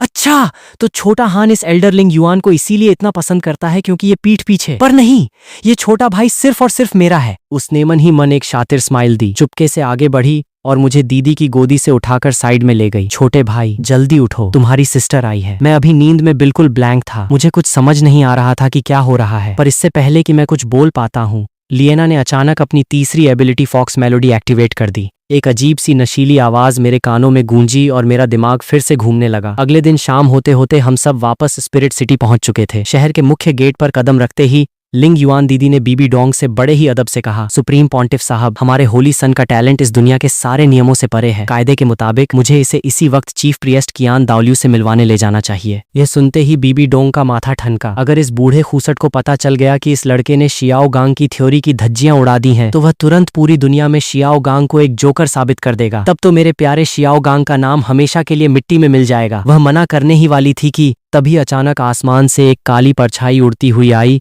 और सीधे बीबी डोंग के सामने घुटनों के बल बैठ गई। प्रणाम सुप्रीम पॉन्टिफ साहब। ये कोई और नहीं बल्कि उसका वफादार कुत्ता गुइमे ही था। उसने एक नजर मुझ पर डाली और बीबी डोंग के कान के पास जाकर फुसफुसाया, साहब, जो काम आपने सौंपा था वह पूरा हो गया है। इस लड़के की पूरी हिस्ट्री मेरे हाथ लग चुकी है। आपको बहुत मजा आएगा। ये सुनते ही बीबी डोंग का सारा गुस्सा गायब हो गया और उसके चेहरे पर एक बहुत ही शैतानी मुस्कान आ गई। बहुत बढ़िया घोस्ट एल्डर, चलो मेरे पर्सनल चैम्बर में चलकर पूरी बात विस्तार से बताओ। इतना कहकर वह और गुइमेई पल भर में हवा में गायब हो गए। ये देखते ही भाई साहब मेरा दिल जोर से धड़कने लगा। साला दाल में कुछ काला था। क्या इन लोगों को मेरी असली पहचान का पता चल गया था? अगर मैं पुरानी कहानी के हिसाब से सोचूं तो मेरे पेरेंट्स ही वो बदनसीब थे जिन्होंने तांग हाओ और उस सोल बीस्ट यिन के अफेयर का सीक्रेट पकड़ा था। जान बचाने के लिए उन्होंने यह खबर अपने कबीले को दी और वहीं से यह बात स्पिरिट हॉल के पूर्व पॉन्टिफ कियान शुंजी के कानों तक पहुंची। कियान शुंजी ने तांग हाओ का पीछा किया और अंत में मारा गया। तो अगर लॉजिक लगाया जाए तो मेरे पेरेंट्स ही वो जड़ थे जिनकी वजह से कियान शुंजी की मौत हुई। अगर आज स्पिरिट हॉल के एल्डर्स को पता चल गया कि मैं उसी चुगलखोर खानदान का वारिस हूं, तो वो सब मिलकर मुझे यहीं जिंदा दफना देंगे। साली डायन बुढ़िया, चाल तो अच्छी चली है तुमने, पर बेटा मैं भी कोई कच्ची गोटी नहीं खेला हूँ। अगर तुमने मुझ पर हाथ उठाने की कोशिश की तो मैं सरेआम पूरी दुनिया के सामने यह सीक्रेट खोल दूंगा कि कियान शुंजी को तांग हाओ ने नहीं बल्कि तुमने खुद अपने इसी हाथ से तड़पा तड़पा कर मारा था। फिर देखते हैं यह स्पिरिट हॉल तुम्हें जिंदा छोड़ता है या नहीं। आर या पार, जो होगा देखा जाएगा। मैं जब ख्यालों में खोया था तभी बगल से दो बहुत ही कंफ्यूज्ड आवाजें आईं। छोटा हान, तुम इतने परेशान क्यों हो? ये लिंग युआन दीदी और हु लिएना थीं, जिन्हें इस पूरे लफड़े का कोई आइडिया नहीं था। मैंने तुरंत अपनी शक्ल बदली और झूठ बोला, अरे नहीं नहीं दीदी, मैं बिल्कुल ठीक हूँ। पर तभी साला ऐन वक्त पर मेरे पेट से एक जोर की आवाज आई, गुड़ गुड़ गुड़। मेरा छोटा सा चेहरा शर्म के मारे बिल्कुल लाल हो गया और मैंने तुरंत मासूमियत की एक्टिंग शुरू कर दी। लिंग युआन दीदी, नाना सिस्टर, मुझे बहुत जोर की भूख लगी है। ये सुनते ही वो दोनों खिलखिलाकर हंस पड़ी। दीदी ने तो मुझे तुरंत अपनी छाती से चिपका लिया और बड़े ही कातिलाना अंदाज में मुस्कुराते हुए बोली, चलो मेरे प्यारे बच्चे, तुम्हारी ये चेली अभी अपने हस्बैंड साहब को दुनिया का सबसे टेस्टी खाना खिलाने ले जाती है। सन्नाटा। ये सुनते ही बगल में खड़ी हुई लिएना की हंसी वहीं के वहीं फ्रीज हो गई। उसकी आंखें फटी की फटी रह गईं। हस्बैंड साहब? एल्डर लिंग युआन, आप इस छोटे भाई को क्या बुला रही हो? दीदी को तुरंत एहसास हुआ कि जोश जोश में उनके मुंह से वो बेडरूम वाला सीक्रेट बाहर निकल गया था। उनका चेहरा शर्म के मारे लाल हो गया और उन्हें समझ नहीं आ रहा था कि क्या बहाना बनाएं। मैं खुद भी बिल्कुल ब्लैंक हो चुका था कि साला अब इस हु लिएना को क्या समझाऊं। खुशकिस्मती से ठीक उसी वक्त सामने की सड़क पर एक होटल के बाहर जोर जोर से लड़ाई झगड़े की आवाज सुनाई दी। दीदी ने मौका देखकर तुरंत पासा पलटा। अरे लगता है सामने कोई लफड़ा हो गया है, मैं जरा देख कर आती हूँ। तुम दोनों तब तक उस सामने वाले रेस्टोरेंट में जाकर बैठो, मैं अभी आती हूँ। इतना कहकर वह हवा की स्पीड से वहां से भाग खड़ी हुई। साफ पता चल रहा था कि वह अपनी इज्जत बचाने के लिए भागी थीं। हु लिएना ने जोर से पैर पटका और मेरा हाथ पकड़कर रेस्टोरेंट की तरफ खींचने लगी। वह रास्ते भर मेरे कान खाती रही कि साला यह हस्बैंड साहब वाला क्या चक्कर है। उसके चेहरे पर जलन साफ दिख रही थी। मुझे समझ नहीं आ रहा था कि इसे क्या घुट्टी पिलाऊं। तभी एक संकरी गली के पास से अचानक एक आवाज गूंजी, नाना। मैंने घूम कर देखा तो वहां वही पुराना आशिक यान और हु लिएना का भाई शिएयुए खड़े थे। यान ने जैसे ही मुझे हु लिएना का हाथ पकड़े देखा, उसका पारा 7वें आसमान पर पहुंच गया। वह पागलों की तरह चिल्लाया, शिएयुए भाई, देखो इस कमीने बच्चे को। हु लिएना के चेहरे पर थोड़ी खुशी आई। वह मुझे लेकर उनके पास इंट्रोडक्शन करवाने जाने ही वाली थी कि वह यान बिल्कुल विलन की तरह दौड़ता हुआ हमारे सामने आ गया। नाना, कल सुबह तुमने कहा था कि तुम टीचर के साथ शिकार पर जा रही हो, पर अब तुम इस 2 कौड़ी के छोटे चूहे के साथ यहाँ हाथ में हाथ डाले क्या कर रही हो? वह मुझे ऐसी नजरों से घूर रहा था जैसे मुझे कच्चा चबा जाएगा। शिएयुए भी पीछे से एक कड़क लुक के साथ आगे बढ़ा। हुलियना का मूड बिल्कुल खराब हो गया। जब उसने यान के मुंह से मेरे लिए गाली सुनी तो वह दहाड़ी, यान तमीज भूल गए हो क्या? तुम किसे छोटा चूहा कह रहे हो? और भाई तुम मुझे इस तरह क्यों घूर रहे हो? तुम जानते भी हो कि यह कौन है। मैंने उसे बात पूरी करने का मौका ही नहीं दिया। मैं तुरंत एक मर्द की तरह आगे बढ़ा, हुलियना को अपने पीछे छिपाया और उन दोनों की आंखों में आंखें डालकर बड़े ही रौब से कहा, साफ साफ सुन लो भाइयों, मैं नाना का परमानेंट हस्बैंड हूँ और नाना आज से सिर्फ और सिर्फ मेरी औरत है। किसी को कोई ऐतराज? इतना कहकर मैंने हुलियना का हाथ और कसकर पकड़ लिया। आज इस 6 साल से पीछे पड़े चमचे का पत्ता हमेशा के लिए काटना जरूरी था, वरना यह मेरी औरत को रोज परेशान करता। अरे बाबा रे! हुलियना का चेहरा तो शर्म और अचंभा के मारे बिल्कुल लाल हो चुका था। उसने सोचा नहीं था कि मुझ जैसा छोटा भाई सरेआम इतनी बहादुरी से उसे अपनी औरत क्लेम कर देगा। बदतमीज, तू अपनी मौत को दांव पर लगा रहा है। यान का तो दिमाग ही फट गया। 6 साल से जिस लड़की के पीछे वह भीगी बिल्ली बना घूम रहा था, उसे यह छोटा सा पिंटू अपनी औरत बता रहा था। उसने बिना सोचे समझे अपना स्पष्ट स्पिरिट फ्लेम लॉर्ड एक्टिवेट कर दिया। वो एक बहुत ही विशाल आग का दानव उसकी बॉडी पर छप गया। 2 पीले रंग की रिंग्स तैरने लगीं और उसकी 29 लेवल की सोल पावर का प्रेशर बाहर आया। शिएयुए ने भी एक ठंडी हंसी हंसी और अपने दोनों हाथों में चमकीले मून ब्लेड्स निकाल लिए। उसकी भी पावर पूरे 29 लेवल की थी। उसकी आंखें खून उगल रही थीं। वह अपनी सगी बहन को इस छोटे से बच्चे के साथ कटाई नहीं जाने दे सकता था। आज वह यान के साथ मिलकर मुझे ठीक करने के लिए तैयार था। हुलियना यह देखते ही घबरा गई। भाई यान, तुम दोनों पागल हो गए हो क्या? उसने जो कहा वो बिल्कुल सच है। मैं खुद इसकी औरत बनने के लिए तैयार हूँ। ये सुनना था कि मानो आग में पेट्रोल पड़ गया। खासकर यान, जो 6 साल से एक तरफा आशिक बना बैठा था, वह पूरी तरह साइको हो गया। साली बेवफा, तू सिर्फ मेरी है। आज मैं इस छोटे से कीड़े की चटनी बना दूंगा। वह आग के गोले की तरह मेरी तरफ झपटा। शिएयुए भी पूरी स्पीड से ब्लेड्स लेकर आगे बढ़ा। मैंने एक ठंडी हंसी हंसी। चलो, अगर तुम दोनों कीड़ों को मरने का इतना ही शौक है तो आ जाओ। मैंने अपनी आंखें बंद की। डार्क होली ड्रैगन, बाहर आओ। रो आर। एक भयंकर दहाड़ के साथ मेरा डार्क ड्रैगन बाहर आया और पूरी गली में घनघोर अंधेरा छा गया। और जैसे ही एक के बाद एक 3 बैंगनी रंग की 1000 साल वाली सोल रिंग्स बाहर निकली, यान और शिएयुए के कदम वहीं के वहीं जम गए और उनके मुंह से थूक निकल गया। पर भाई साहब, मैंने उन्हें सोचने का 1 सेकंड भी नहीं दिया। मैंने अपना हाथ हवा में पलटा और मेरे डार्क ड्रैगन ने एक भयानक दिमागी दहाड़ मारी। धूम! अटैक इतना फास्ट और तगड़ा था कि उन दोनों को स्पिरिट स्किल यूज करने का मौका भी नहीं मिला। वो दोनों हवा में उछले और सीधे पीछे की दीवार से जा टकराए और दोनों वहीं बेहोश होकर ढेर हो गए। ये कैसे मुमकिन है? इसकी उम्र तो अभी सिर्फ 6 साल की है, पर ये सीधे 32 लेवल का सोल एल्डर है और पहले तीनों के तीनों रिंग्स बैंगनी रंग की। बेहोश होने से पहले उनके मुंह से यही आखिरी शब्द निकले थे। हुलियना दौड़कर मेरे पास आई और फिक्रमंद होकर बोली, छोटा हान, तुम ठीक तो हो ना? कहीं चोट तो नहीं लगी? मैंने तुरंत एक शरीफ और पीड़ित चेहरा बनाया। अरे नाना सिस्टर, मुझे चोट तो नहीं लगी, पर इन दोनों की बकवास बातें सुनकर मेरा दिल बहुत जोर से दुख रहा है। हुलियना ने जब मेरा वह उदास चेहरा देखा तो उसका गुस्सा उन दोनों पर फूट पड़ा। वह मुड़ी और बेहोश पड़े। उन दोनों को देखकर नफरत से चिल्लाई, यान, आज से हमारी दोस्ती हमेशा के लिए खत्म। तुम मेरे दोस्त कहलाने के लायक नहीं हो। और भाई, अगर तुमने आगे से मेरे इस हस्बैंड को परेशान करने की कोशिश की तो मैं हमेशा के लिए तुमसे अपना रिश्ता तोड़ लूंगी। ये सुनते ही शिएयुए, जो थोड़ा थोड़ा होश में आ रहा था, वह डर के मारे दोबारा बेहोश होने की एक्टिंग करने लगा और यान का चेहरा तो ऐसा सफेद पड़ गया था जैसे उसकी आत्मा ही निकल गई हो। ये देखकर मुझे अंदर ही अंदर बहुत मजा आया। चलो छोटा हान, इन कबाड़ियों को छोड़ो, मैं तुम्हें बहुत अच्छा खाना खिलाती हूँ। हुलियना ने मेरा हाथ पकड़ा और बड़े ही प्यार से बोली, जी सिस्टर, चलिए, मैंने मुस्कुराकर कहा। कुछ ही देर में हम एक बड़े रेस्टोरेंट में बैठे थे। खाना ऑर्डर करने के बाद हुलियना ने अपना सिर नीचे झुकाया और शर्माते हुए पूछा, वो छोटा हान, अभी जो तुमने बाहर कहा कि मैं तुम्हारी औरत हूँ, क्या वो सच था? साला, मुझे समझ नहीं आ रहा था कि ये लड़की सच में इतनी भोली है या मजे ले रही है। मैंने उसे थोड़ा और चिढ़ाने के लिए कहा,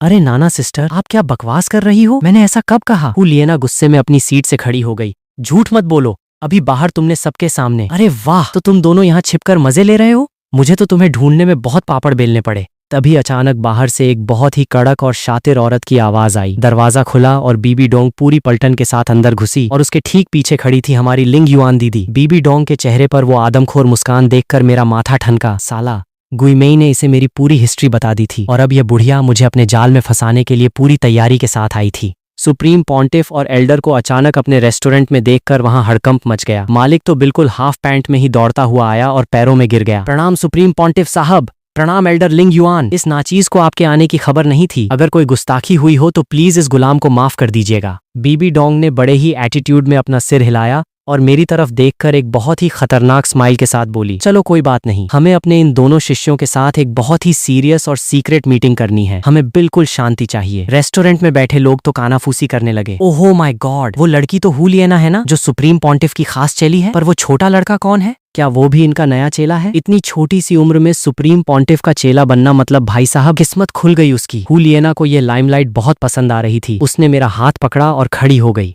टीचर आप आ गई। मैंने भी भारी मन से हाथ जोड़े। चेला अपनी गुरु माता को प्रणाम करता है। रेस्टोरेंट का मालिक तो डर के मारे कांप रहा था कि साला उसने इतने बड़े वीआईपी लोगों को नॉर्मल टेबल पर बिठा दिया था। मुझे माफ कर दीजिए हुजूर, मेरी आंखें अंधी हो गई थीं, जो मैं आप दोनों की शाही पहचान नहीं देख पाया। प्लीज मेरे साथ चलिए, मैं आपको हमारे सबसे महंगे और लग्जरी वीआईपी केबिन में शिफ्ट करता हूँ। बीबी डोंग ने हाथ हिलाया। चलो आगे बढ़ो। कुछ ही पलों में हम चारों उस आलीशान बंद कमरे में बैठे थे। मालिक बिल्कुल भीगी बिल्ली बनकर हाथ जोड़े खड़ा था। सुप्रीम पॉन्टिफ साहब, आप सब आराम से बैठिए, मैं खुद किचन में जाकर सबसे बेस्ट खाना रेडी करवाता हूँ, आपको शिकायत का मौका नहीं मिलेगा। बीबी डोंग ने उसे बाहर जाने का इशारा किया। जैसे ही दरवाजा बंद हुआ, उसका चेहरा पल भर में बिल्कुल सीरियस और बर्फीला हो गया। उसने लिंग युआन की तरफ देखा और कड़क आवाज में ऑर्डर दिया, एल्डर लिंग युआन, तुम इसी वक्त नाना को लेकर सीधे किचन में जाओ और शेफ के सिर पर खड़ी रहकर एक एक चीज को खुद चेक करो। हमारे होली सन का खाना बिल्कुल साफ सुथरा और 100% सेफ होना चाहिए, उसमें एक खरोंच भी नहीं आनी चाहिए। लिंग युआन दीदी सुप्रीम पॉन्टिफ के इस ऑफिशियल ऑर्डर को टाल नहीं सकती थीं। उन्होंने बहुत ही फिक्रमंद होकर एक आखिरी नजर मुझ पर डाली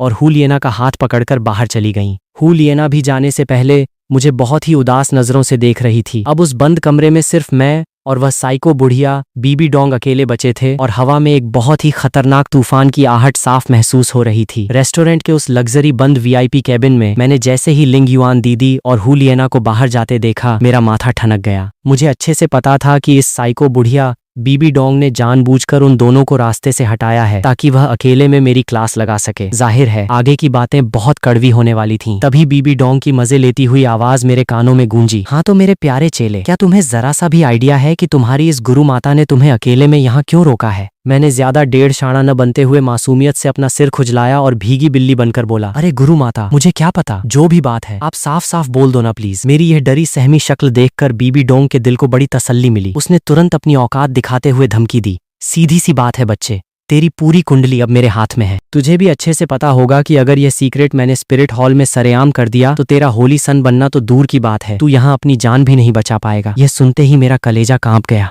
साला, जैसा मैंने सोचा था कांड बिल्कुल वैसा ही हुआ। पर मैंने अपनी ऑस्कर लेवल एक्टिंग चालू रखी और घबराते हुए पूछा, गुरु माता आप जो बोलोगी मैं करूंगा, बताइए मुझे क्या करना होगा। मेरा यह सरेंडर देखकर बुढ़िया के भाव 7वें आसमान पर पहुंच गए। उसने तुरंत अपनी शर्तें थोपी, बहुत सिंपल है, आज के बाद तू सिर्फ और सिर्फ मेरी उंगलियों पर नाचेगा। पहला काम, अभी जब हम चीफ प्रिएस्ट कियान दाओलियू से मिलने जाएंगे तो तू उस 2 कौड़ी की थ्योरी के खिलाफ एक शब्द भी नहीं बोलेगा। अगर बुढ़े ने तुझसे पूछा कि तूने 2.5 दिन में 3 रिंग्स कैसे चढ़ा लीं, तो तू सीधे अपनी जुबान पर ताला लगाकर कहेगा कि यह सिर्फ और सीधे तेरे स्पिरिट का जादू है, समझे? आखिरी लाइनों तक आते आते उसकी आवाज में वो पॉन्टिफ वाला रोब और धमकी साफ दिख रही थी। साली डायन बुढ़िया, साला उस 2 कौड़ी के शियाओ गांग के कबाड़ नियमों को बचाने के लिए मुझ पर धौंस जमा रही है। मैंने मन ही मन उसे 50 गालियां दी, पर मैं जानता था कि अभी मैं बहुत छोटा हूँ और उससे सीधे पंगा नहीं ले सकता। मैंने भारी मन से हाँ में सिर हिलाया। जी गुरु माता, मैं समझ गया, मैं बिल्कुल शरीफ बच्चा बनकर आपकी हर बात मानूंगा। जैसे ही मैंने घुटने टेके, बीबी डोंग के चेहरे पर एक शैतानी मुस्कान आ गई।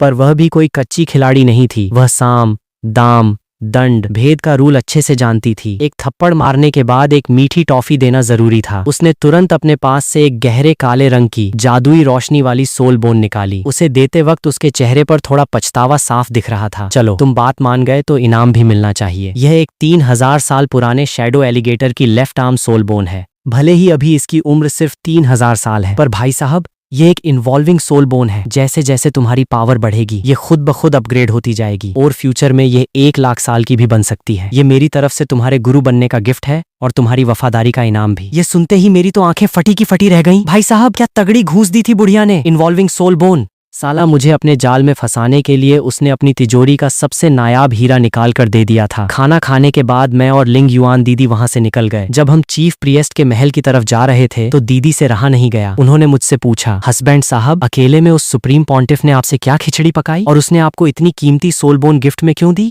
मेरे कदम वहीं थम गए और मैं थोड़ा सोचने लगा। अब जब दीदी और मेरे बीच 100% भरोसा कायम हो चुका था तो उनसे अपनी पहचान छिपाने का कोई मतलब नहीं था। मैंने एक गहरी सांस ली और थोड़ा इमोशनल होकर कहा, लिंग युआन दीदी, सच तो ये है कि मैंने आपसे अपने पास्ट को लेकर एक बहुत बड़ा सीक्रेट छिपाया था। दीदी का दिल एक पल के लिए घबराया, पर उन्होंने तुरंत खुद को संभाला और बहुत ही सॉफ्ट आवाज में बोली, अरे बाबा, जो भी बात है साफ साफ बताओ ना, तुम्हारी दीदी तुमसे कभी नाराज नहीं होगी। इसके बाद मैंने उन्हें अपनी पास्ट लाइफ की पूरी कहानी सुना दी कि कैसे मेरे पेरेंट्स की वजह से कियान शुंजी की मौत का कांड शुरू हुआ था और कैसे बीबी डोंग मुझे ब्लैंक करके ब्लैकमेल कर रही थी और ये सोल बोन थमाई थी। पूरी बात सुनने के बाद दीदी शॉक तो थीं, पर शॉक से ज्यादा उनकी आंखों में मेरे लिए प्यार और सहानुभूति उमड़ आई। उन्होंने मुझे तुरंत अपनी छाती से चिपका लिया और चुप कराते हुए बोली, रोते नहीं है मेरे बच्चे, इसमें तुम्हारी कोई गलती नहीं है, तुम्हारा इस पुराने लफड़े से कोई लेना देना नहीं है, और वैसे भी अगर चीफ प्रिएस्ट को यह बात पता चल भी गई तो वो तुम पर हाथ कभी नहीं उठाएंगे। आखिर पूरी दुनिया यही मानती है कि पिछले पॉन्टिफ को तांग हाओ ने मारा था और चीफ प्रिएस्ट कोई बेवकूफ नहीं है। क्या पता उन्हें पहले से ही तुम्हारी हिस्ट्री पता हो। तुम बिल्कुल फिक्र मत करो,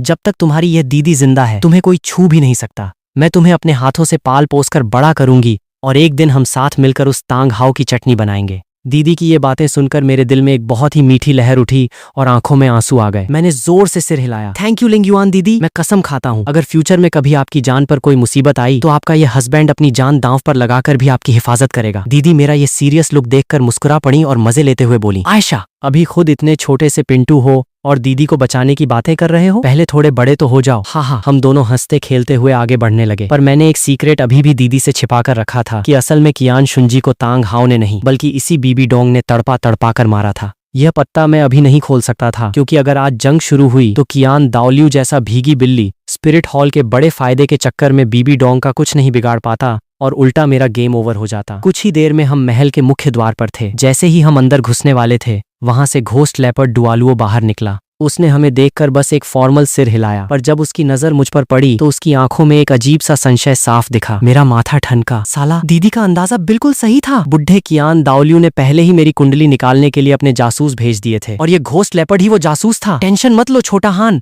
सब ठीक होगा। दीदी ने मेरे सिर पर हाथ फेरा और हम दोनों अंदर चले गए। अंदर घुसते ही सामने 6 पंखों वाली एक बहुत ही विशाल और पवित्र एंजल गॉडेस की मूर्ति खड़ी थी, जिससे दिव्य रोशनी निकल रही थी। कियान दाओलियू उसी मूर्ति के सामने खड़े होकर कोई पूजा पाठ कर रहे थे। हमारी आहट सुनते ही वह धीरे से पलटे और जैसे ही उनकी नजर मुझ पर पड़ी उनकी आंखों में एक अजीब सा तरस साफ दिखा। लिंग युआन, छोटा हान, शिकार कैसा रहा? कियान दाओलियू ने एक दादाजी जैसी प्यारी स्माइल के साथ पूछा। दीदी ने झुककर कहा, चीफ प्रिएस्ट साहब, सब कुछ बिल्कुल परफेक्ट रहा। रिजल्ट कैसा रहा ये तो छोटा हान खुद अपने हाथों से दिखाएगा। इतना कहकर उन्होंने मुझे एक एक्साइटेड लुक दी। अब जब बात स्टेज पर आ चुकी थी तो मैं क्यों पीछे रहता। मैंने अपनी आंखें बंद की और चिल्लाया, डार्क होली ड्रैगन बाहर आओ, रोआरर। एक भारी दहाड़ के साथ मेरा डार्क ड्रैगन बाहर आया और जैसे ही मेरे चारों तरफ 3 बैंगनी रंग की 1000 साल वाली सोल रिंग्स तैरने लगे और सीधे 32 लेवल का प्रेशर बाहर आया। बुढ़े कियान दाओलियू के तोते उड़ गए। उसकी आंखें इतनी बड़ी हो गईं जैसे वे बाहर निकल आएंगी। ये कैसे मुमकिन है? इसने ये कैसे किया? वह पागलों की तरह आगे बढ़ा। उसने मेरे दोनों कंधे पकड़े और हैरान होकर लिंग युआन की तरफ देखा। दीदी को पहले से पता था कि बुढ़े का यही हाल होने वाला है। वह सच बताना चाहती थी, पर बीबी डोंग की वो सीक्रेट रूम वाली धमकी याद आते ही उन्होंने बात संभालते हुए मुझसे कहा, चीफ प्रिएस्ट साहब, बेहतर होगा कि आप यह जादू खुद छोटा हान के मुंह से ही सुने। मैं दीदी का इशारा समझ गया था कि अभी बीबी डोंग से सरेआम पंगा नहीं लेना है। मैंने एक गहरी सांस ली और झूठ की एक नई कहानी गढ़ी। चीफ प्रिएस्ट साहब, मुझे खुद नहीं पता, शायद मेरा यह स्पिरिट ही कुछ अलग मिट्टी का बना है, इसीलिए मैं इतने हाई लेवल की रिंग्स आसानी से हजम कर पाया। कियान दाओलियू ने मेरी तरफ एक शक भरी नजरों से देखा। वह कोई पैदाइशी बेवकूफ नहीं था। जब उसकी पोती कियान रेनशुए का गॉड लेवल स्पिरिट यह कांड नहीं कर सकता था तो मेरा सेमी गॉड स्पिरिट यह कैसे कर लेता? वह तुरंत ताड़ गया कि मैं जरूर उस डायन बीबी डोंग की ब्लैकमेलिंग का शिकार हुआ हूं, पर बीबी डोंग के पुराने एहसानों और अपने क्लैन के पापों को सोचकर उसने ज्यादा सवाल जवाब नहीं किए और टॉपिक चेंज कर दिया। खैर छोटा हान, तुम्हारी जो होली सन बनने की ऑफिशियल सेरेमनी थी उसे हमें थोड़ा आगे बढ़ाना पड़ेगा। पूरे कॉन्टिनेंट में सभी अकेडमीज की छुट्टियां शुरू होने वाली हैं, तो अभी सेरेमनी करना ठीक नहीं होगा। छुट्टियां शुरू होने के ठीक आधा महीना बाद हम इसे धूमधाम से करेंगे। मुझे इस गद्दी की कोई जल्दी नहीं थी। मैंने शरीफ बच्चा बनकर सिर हिलाया, जैसा चीफ प्रिएस्ट साहब का हुक्म। मुझे कोई ऐतराज नहीं है। कियान दाओलियू ने खुश होकर मेरे बाल संवारे। बहुत बढ़िया। और हाँ, सेरेमनी से ठीक पहले मैं तुम्हें खुद तुम्हारी मंगेतर यानी मेरी पोती कियान रेनशुए से मिलवाने ले जाऊंगा। आखिर एक बार तुम होली सन बन गए तो दुश्मनों की नजरें तुम पर टिक जाएंगी और फिर मिलना मुश्किल हो जाएगा। कियान रेनशुए का नाम सुनते ही भाई साहब मेरे दिल में तो गिटार बजने लगे। मैंने बिना सोचे समझे तुरंत हाँ कर दी। कियान दाओलियू ने मुस्कुराते हुए दीदी की तरफ देखा। लिंग युआन, तो आगे से इस बच्चे की पूरी जिम्मेदारी तुम्हारे कंधों पर है। दीदी ने अदब से सिर हिलाया और मुझे लेकर अपने घर वापस आ गई। घर आते ही मैंने बिना कोई टाइम वेस्ट किए बीबी डोंग की दी हुई वह 3000 साल पुरानी शैडो एलिगेटर की लेफ्ट आर्म सोल बोन निकाली। इन्वॉल्विंग सोल बोन, चलो टेस्ट करते हैं। पर सेफ साइड रहने के लिए मैंने अपनी आंखें बंद की और अपने दिमाग के अंदर ड्रैगन गॉड से पूछा, सुनो बॉस, जरा चेक करके बताओ कि इस सोल बोन में कोई वायरस या चाल तो नहीं है ना। ड्रैगन गॉड ने अपनी जादुई नजरों से चेक किया और हाँ में सिर हिलाया कि यह बिल्कुल प्योर है। तब जाकर मेरी जान में जान आई। मैंने तुरंत अपनी सोल पावर एक्टिवेट की और उसे सोख लिया। भाई साहब, ड्रैगन गॉड की एबिलिटी का जादू देखो। पलक झपकते ही पूरी सोल बोन मेरी बॉडी के अंदर सेट हो गई। धमाका ऐसा हुआ कि मेरी सोल पावर सीधे एक लेवल और जंप करके लेवल 33 पर पहुंच गई और मुझे एक बहुत ही धांसू एबिलिटी मिल गई, शैडो ड्रैगन मंत्र। इसके इफेक्ट से मैं अपनी सोल पावर से 3 असली जैसे दिखने वाले शैडो ड्रैगन्स बाहर निकाल सकता हूँ, जो मेरे लिए अटैक भी करेंगे और ढाल बनकर मेरा डिफेंस भी करेंगे। अभी सोल बोन सिर्फ 3000 साल की थी तो मैं मैक्सिमम 3 ड्रैगन्स बना सकता था और रूल के मुताबिक हर 1000 साल बढ़ने पर एक एक्स्ट्रा ड्रैगन बनता जाएगा। और सबसे बड़ी बात, इस स्किल का एक सीक्रेट पासवर्ड था जिसके साथ यूज करने पर इसकी पावर 30% अटैक और 70% डिफेंस में बंट जाती थी, जो बिल्कुल गॉड लेवल कॉम्बिनेशन था।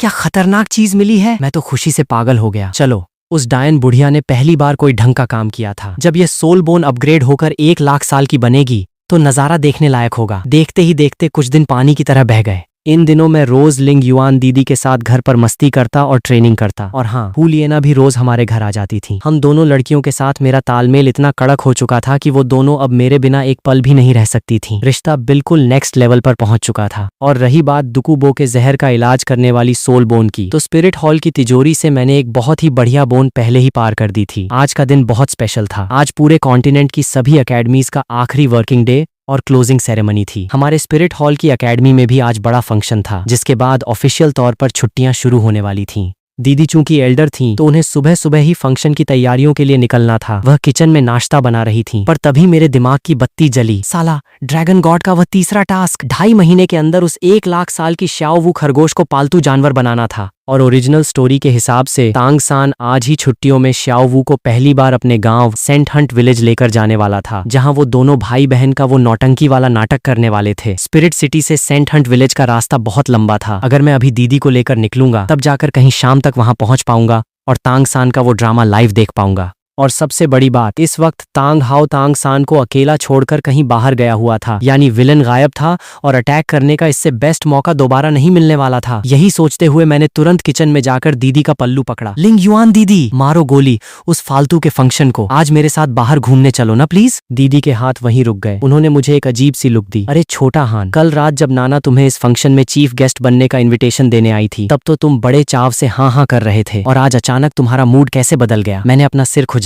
साला, कल रात जोश में मैं रास्ते का टाइम कैलकुलेट करना भूल गया था। मैंने तुरंत अपना रोतड़ू चेहरा बनाया और उनकी गोदी में मुंह छिपाकर पागलों की तरह मटकने लगा। अरे मेरा मन नहीं है वहां जाने का, मुझे बस बाहर किसी शांत जगह घूमना है। आप अपनी इस हस्बैंड की बात नहीं मानोगी क्या? चलो ना प्लीज। दीदी मेरा यह मासूम रूप देखकर बिल्कुल पिघल गई। उन्होंने मुस्कुराते हुए हार मान ली। अच्छा बाबा ठीक है, रो मत, तुम्हारी हर बात मंजूर है। तो बताओ, हमारे नवाब साहब को कहाँ जाना है? अब मुझे एक बहुत ही शातिर बहाना सोचना था। मैं सीधे तो बोल नहीं सकता था कि चलो सेंट हंट विलेज में 1 लाख साल का खरगोश पकड़ते हैं। मुझे ऐसा गेम खेलना था कि हम वहां नॉर्मल घूमने जाएं और गलती से दीदी की नजर श्याओ वू पर पड़ जाए। फिर एक टाइटल डुआलुओं के सामने आते ही श्याओ वू का गेम ओवर। मेरी नजर तुरंत हॉल में लगी पूरे कॉन्टिनेंट के मैप पर गई। मैंने उंगली उठाई। मुझे उस कोने वाले सुदूर गांव की तरफ जाना है। वहां की वादियां बहुत सुंदर हैं। दीदी की स्पीड का क्या कहना। कुछ ही घंटों में हम दोनों सेंट हंट विलेज की पीछे वाली पहाड़ियों पर खड़े थे। जैसे ही हम पहाड़ी के पास पहुंचे, मुझे दूर 2 छोटे छोटे बच्चे दिखाई दिए। भाई साहब, बिना चश्मा लगाए ही मैं पहचान गया,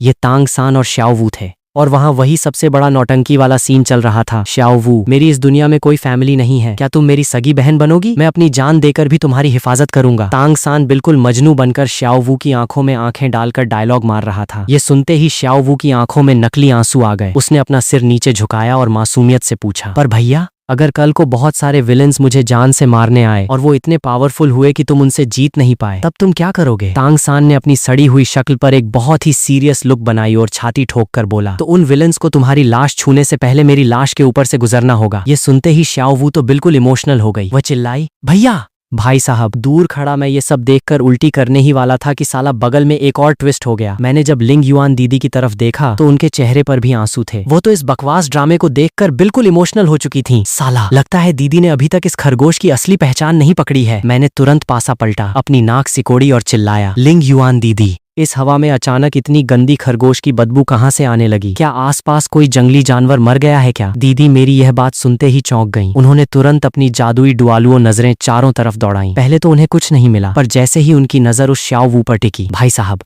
उनके चेहरे का रंग पल भर में उड़ गया। वह पूरी तरह शॉक में चिल्लाईं, ये कैसे मुमकिन है? वह छोटी लड़की कोई इंसान नहीं, वह एक लाख साल पुराने सॉफ्ट बोन रैबिट का इंसानी रूप है। शौक से बाहर आते ही दीदी का चेहरा गुस्से से लाल हो गया। उन्हें अपने पास्ट के सारे घाव याद आ गए। वह दहाड़ी, घटिया जानवर, हमारे पिछले पॉन्टिफ और छोटा हान के पेरेंट्स की मौत की असली वजह तुम जैसे नीच 1 लाख साल के जानवर ही हैं। अगर तुम लोग इंसानी दुनिया में आकर गुल न खिलाते तो आज हमारा घर बर्बाद नहीं होता। दीदी के दिल में इन जानवरों के लिए नफरत कूट कूट कर भरी थी। उनकी नजर में ये जानवर इंसानों के बीच सिर्फ उन्हें बेवकूफ बनाने और अपनी जान बचाने आते थे। इनका जिंदा रहना इंसानी जात के लिए खतरा था। हमारी इस चीख पुकार से तांग सान और श्याओ वू का ड्रामा बीच में ही टूट गया। दोनों ने घूमकर हमारी तरफ देखा। तांग सान ने तुरंत विलेन की तरह श्याओ वू को अपने पीछे छिपाया और गुस्से में पूछा, तुम कौन हो सालो? और हमारी प्राइवेसी में खलल डालने की तुम्हारी हिम्मत कैसे हुई? श्याओ वू तो साली पूरी नखरेबाज और बदतमीज थी। वह तांग सान के पीछे से बाहर निकली, अपना हाथ कमर पर रखा और दीदी की तरफ उंगली उठाकर चिल्लाई, ओए गंदी बुढ़िया, कहाँ के अनपढ़ गंवार हो बे तुम दोनों? हमारी बातें चोरी छिपे सुनने की हिम्मत कैसे हुई? मरने का शौक है क्या रे तुमको? साली बदतमीज जंगली खरगोश। रुक, तेरी इस बदतमीजी का इलाज मैं अभी करता हूँ। मैं आगे बढ़ने ही वाला था कि साला दीदी का पारा मुझसे पहले ही 100 डिग्री पार कर चुका था। दीदी ने एक जोरदार हुंकार भरी और उनकी बॉडी से पूरी पावर आजाद हो गई। शेरर! उनके चारों तरफ 9 चमकीले सोल रिंग्स हवा में तैरने लगे और 92 लेवल के टाइटल डुआलुओं का भयंकर प्रेशर पूरी पहाड़ी पर फैल गया। 9 सोल रिंग्स? तुम एक टाइटल डुआलुओ हो? ये देखते ही तांग सान और श्याओ वू के तोते उड़ गए। उनके पैर कांपने लगे, पर दीदी के दिल में कोई रहम नहीं था। वह श्याओ वू को घूरते हुए बर्फीले लहजे में बोली, नीच जानवर, इंसानी दुनिया में आकर एक छोटे बच्चे को अपने हुस्न के जाल में फंसा रही है। आज तेरा खेल यहीं खत्म। श्याओ वू की जैसे ही पहचान खुली, वह डर के मारे थर थर कांपने लगी और तांग सान का कुर्ता पकड़कर रोते हुए बोली, भैया मुझे बहुत डर लग रहा है, बचाओ मुझे। तांग सान ने अपनी आंखें बंद की, सीना तानकर श्याओ वू के आगे ढाल बन गया और एक डायलॉग मारा, ये चाहे इंसान हो या जानवर, मुझे कोई फर्क नहीं पड़ता। ये मेरी बहन है, अगर तुम्हें इसे हाथ भी लगाना है तो पहले मेरी लाश के ऊपर से गुजरना होगा। दीदी का गुस्सा 7वें आसमान पर पहुंच गया। ये लड़का तो इस जानवर के वश में पूरी तरह अंधा हो चुका था। वह चिल्लाई, मूर्ख लड़के, ये जानवर सिर्फ तेरी बर्बादी का कारण बनेगा। जब मैंने देखा कि फालतू की बहसबाजी में टाइम वेस्ट हो रहा है तो मैंने तुरंत चिल्लाकर कहा, लिंग युआन दीदी, इस पागल कुत्ते को छोड़ो, पहले उस खरगोश को पकड़ो, कहीं ये भाग न जाए। दीदी समझ गई थी कि बात बिल्कुल सही है। इन 1 लाख साल के जानवरों का भागना मतलब स्पिरिट हॉल के लिए नया खतरा था। आज तेरा नामो निशान मिटा दूंगी। दीदी एक ब्लेजिंग बर्ड की तरह हवा में उड़ी और सीधे श्याओ वू की तरफ झपटी। तांग सान बीच में रोकने आया, पर दीदी के सिर्फ एक हल्के से एनर्जी शॉक से वो हवा में फुटबॉल की तरह उड़कर दूर जा गिरा। दीदी सीधे श्याओ वू के पास पहुंची, उसका गला पकड़ा और अपनी भयंकर आग से उसे वहीं भस्म करने वाली थीं कि तभी उन्हें अचानक याद आया कि यह 1 लाख साल की रिंग शायद फ्यूचर में मेरे काम आ सके। उन्होंने तुरंत अपनी किलिंग पावर रोकी और उसे सिर्फ बेहोश करने के लिए पकड़ा। श्याओ वू तो पागलों की तरह चीख रही थी, भैया बचाओ, जल्दी बचाओ श्याओ वू को। तांग सान जमीन से उठा, उसकी आंखें गुस्से में लाल हो रही थीं। इस औरत ने न सिर्फ उसे मारा था बल्कि उसकी सबसे प्यारी श्याओ वू पर हाथ उठाया था। उसकी नजर में दीदी अब ऑलरेडी डेड थी। कमीनी औरत, मेरी सीक्रेट गन का मजा चख। तांग सान ने मन ही मन चिल्लाया। उसने अपनी कलाई घुमाई और उसके कुर्ते की आस्तीन से एक बहुत ही तीखी जादुई सुई सीधे दीदी के माथे के बीचों बीच निशाना बनाकर निकली। मेरी लिंग युआन दीदी पर वार करने की तेरी यह मजाल, साले शब्दे सन। मैंने एक ठंडी हंसी हंसी। मेरी स्पीड बिजली से भी तेज थी। मैं एक झटके में हवा में उड़ा, अपनी 2 उंगलियों को कैंची की तरह बनाया और हवा में ही उस तीखी सुई को बिल्कुल सटीक पकड़ लिया। फिर मैंने अपनी कलाई को एक झटका दिया और चेरी दाढ़ी वाले रूल के साथ उस सुई को 2 गुनी स्पीड से सीधे तांग सान की राइट लेग की तरफ वापस रिफ्लेक्ट कर दिया। बेटा, आज के बाद तू पूरी लाइफ लंगड़ा बनकर ही जिएगा। मेरे होंठों पर एक बहुत ही शातिर मुस्कान थी। इस बैकफायर की स्पीड इतनी ज्यादा फास्ट थी कि तांग सान जैसा कीड़ा चाहकर भी अपनी बॉडी मूव नहीं कर पाता। उसका लंगड़ा होना 100% तय था। तांग सान की तो आंखें फटी की फटी रह गईं। वह बिल्कुल बुत बन गया। उसने सोचा नहीं था कि उसकी सबसे सीक्रेट गन को कोई इतनी आसानी से पकड़कर वापस फेंक देगा, और वो भी एक ऐसा लड़का जो उम्र में उससे भी छोटा दिख रहा था। क्या तुझे लगता है कि मैं इतनी आसानी से हार मान जाऊंगा? तांग सान ने तुरंत अपने दिमाग में रहस्यमयी जादुई कवच एक्टिवेट कर लिया ताकि वह उस सुई को रोक सके। ये देखकर मुझे थोड़ी निराशा हुई कि साला वह बच जाएगा। पर भाई साहब, तभी अचानक वहां भगवान का एक असली करिश्मा हुआ। ठीक उसी पल पहाड़ियों से एक बहुत ही तेज हवा का झोंका आया। उस हवा के दबाव से जो सुई सीधे उसकी टांग की तरफ जा रही थी, उसका रास्ता हवा में ही थोड़ा सा भटक गया और वह सुई सीधे उसकी टांग को छोड़कर उसकी असली मर्दानगी के ठीक बीचों बीच जाकर धंस गई। खट! नहीं! तांगसान के मुंह से एक ऐसी चीख निकली कि पूरा जंगल दहल उठा। उसने अपने दोनों हाथों से वहां छुपाने की कोशिश की, पर बहुत देर हो चुकी थी। सुई अपना काम कर चुकी थी। आहा! एक ऐसा दर्द जिसके बारे में सोचकर ही रूह कांप जाए। तांगसान सीधे जमीन पर लेट गया। उसका पूरा चेहरा दर्द से नीला पड़ चुका था और वह पागलों की तरह तड़प रहा था। उसकी चीखें पूरी पहाड़ी में गूंज रही थीं। यह नजारा देखकर वहां खड़ा हर एक बंदा बिल्कुल सन्न रह गया। यहाँ तक कि मैं खुद भी एकदम ब्लैंक हो चुका था। साला, मैंने निशाना टांग पर लगाया था, पर उस एक हवा के झोंके ने तो सीधे बंदे का सिस्टम ही खल्लास कर दिया। भैया! श्याओ वू यह देखकर पागलों की तरह चिल्लाई। दीदी ने एक ठंडी नजर उस पर डाली।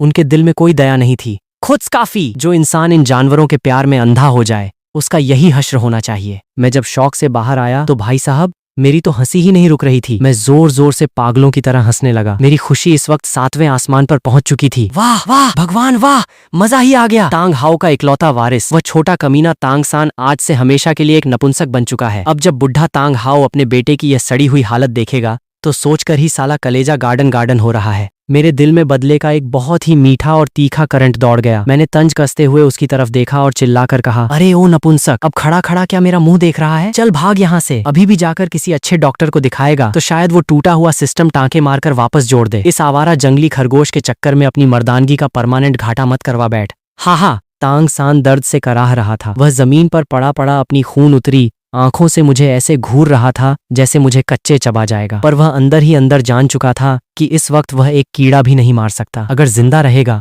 तभी तो कभी बदला ले पाएगा। उसने मन ही मन श्याओ वू से विदा ली। श्याओ वू, अलविदा। इन दोनों नीच इंसानों ने अपनी मौत का इंतजाम खुद कर लिया है। मैं वादा करता हूँ आगे चलकर मैं इन दोनों की बोटी बोटी नोचकर तुम्हारी मौत का बदला लूंगा। ये सोचते ही तांगसान ने एक आखिरी नजर श्याओ वू पर डाली और लंगड़ाते हुए घिसट घिसट कर वहां से दुम दबाकर भाग खड़ा हुआ। हे साला बिल्कुल फुसकी और 2 कौड़ी का निकला। मैंने उसे भागने से नहीं रोका। अभी उस कीड़े को जान से मारने का सही टाइम नहीं था। मैं उसे धीरे धीरे तड़पा तड़पा कर मारना चाहता था ताकि उसका वो हत्यारा बाप तांग हाओ रोज घुट घुट कर मरे और गुस्से में पागल हो जाए। नहीं भैया, प्लीज श्याओ वू को अकेला छोड़कर मत जाओ। श्याओ वू तांगसान की उस दुम दबाकर भागती हुई पीठ को देखकर पागलों की तरह चीख रही थी। ये देखकर मैं उसके पास गया। मेरी आंखों में मजे लेने वाले भाव साफ दिख रही थी। मैंने हंसते हुए कहा, लो भाई, देख लो, यही है वो तुम्हारा सो कॉल्ड लविंग भाई जो बड़ी बड़ी डील्स मार रहा था कि अपनी जान देकर भी तुम्हारी रक्षा करेगा। जब असली मौत सामने आई तो साला अपनी कटी हुई मर्दानगी समेटकर तुम्हें अकेला तड़पने के लिए छोड़कर भाग गया। यह सुनते ही श्याओ वू की पूरी बॉडी कांपने लगी। इतने सालों का जो अंधा भरोसा और प्यार था वह पल भर में ताश के पत्तों की तरह ढह गया। क्या उसने कसम नहीं खाई थी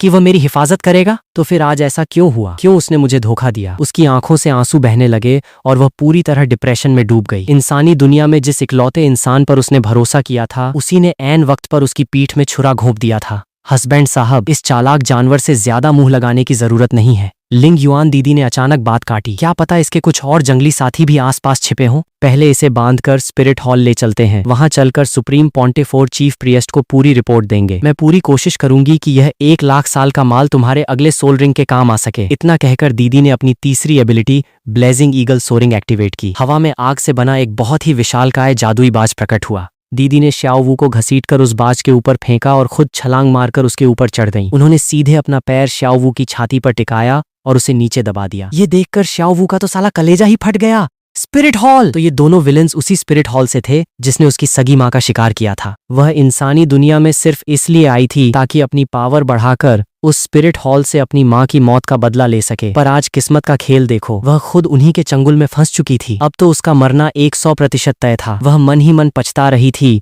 कि काश उसने अपने बड़े भाइयों की बात मान ली होती और अपनी मर्जी से इंसानी दुनिया में गुल खिलाने न आई होती। अगर वह स्टारडुआ फॉरेस्ट में ही छिपी रहती तो आज न तो उसे यह जिल्लत झेलनी पड़ती, न तांगसान उसे धोखा देता और न वह पकड़ी जाती। उसका दिल पछतावे से भर गया। मम्मी, मुझे माफ कर देना। आपकी बेटी बहुत बेवकूफ निकली। मैं आपका बदला नहीं ले पाई। जी दीदी, जैसा आप कहो बिल्कुल वैसा ही करते हैं। मैंने भी हाँ में सिर हिलाया और फुर्ती से कूदकर उस आग के बाज पर चढ़ गया। असल में मुझे श्याओ वू के साथियों का कोई डर नहीं था। मेरा माथा तो यह सोचकर ठनक रहा था कि कहीं वो हत्यारा तांग हाओ ना आ जाए। ओरिजिनल स्टोरी के हिसाब से तांग हाओ जहां उस अय्यन के पौधे को पालता था वह जादुई घाटी इस सेंट हंट विलेज से ज्यादा दूर नहीं थी। अभी अभी जो हमने यहाँ आसमान हिलाने वाला तमाशा किया था उसका प्रेशर 100% उस बुढ़े तक पहुंच गया होगा। हमें यहाँ से तुरंत रफू चक्कर होना था। बाकी रास्ते में दीदी को मना लूंगा कि हमें सीधे दुकुबो के पास जहर का इलाज करने जाना है। सर्र दीदी ने अपनी पूरी ताकत लगाई और वह जादुई बाज पंख फड़फड़ाता हुआ स्पिरिट सिटी की तरफ गोली की स्पीड से उड़ चला। पर साला जैसे ही हमने सेंट हंट विलेज का बॉर्डर पार किया अचानक पूरे आसमान की हवा भारी हो गई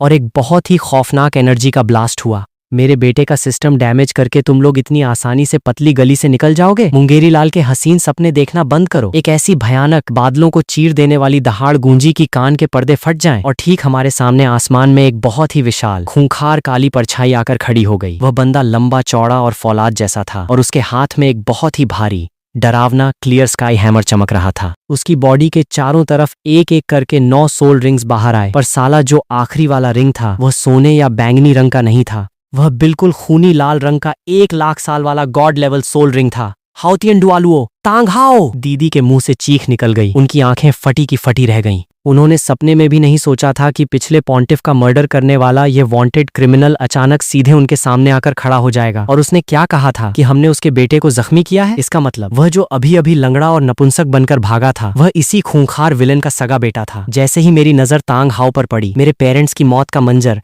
मेरी आंखों के सामने घूम गया और मेरा खून खौल उठा। मेरा मन हुआ कि अभी जाकर साले की बोटी बोटी नोच लूं, पर जैसे ही मैंने ठंडे दिमाग से सिचुएशन को देखा भाई साहब मेरे तो हाथ पांव फूल गए और छाती में खौफ बैठ गया। मैंने सोचा नहीं था कि यह बुढ़ा इतनी जल्दी हमारा प्रेशर पकड़ लेगा और हवा की स्पीड से रास्ता रोक देगा। अब सिचुएशन बिल्कुल आर या पार की हो चुकी थी। साला हमारा बचना बहुत मुश्किल लग रहा था। इस सीरीज की स्टोरी अभी यहीं तक पब्लिश हुई है। जैसे जैसे एपिसोड आएंगे तो मैं इसका नेक्स्ट पार्ट लेकर आऊंगा। तब तक के लिए सोक्स गेमर चैनल को सब्सक्राइब कर दो ताकि नेक्स्ट पार्ट का नोटिफिकेशन मिस ना हो।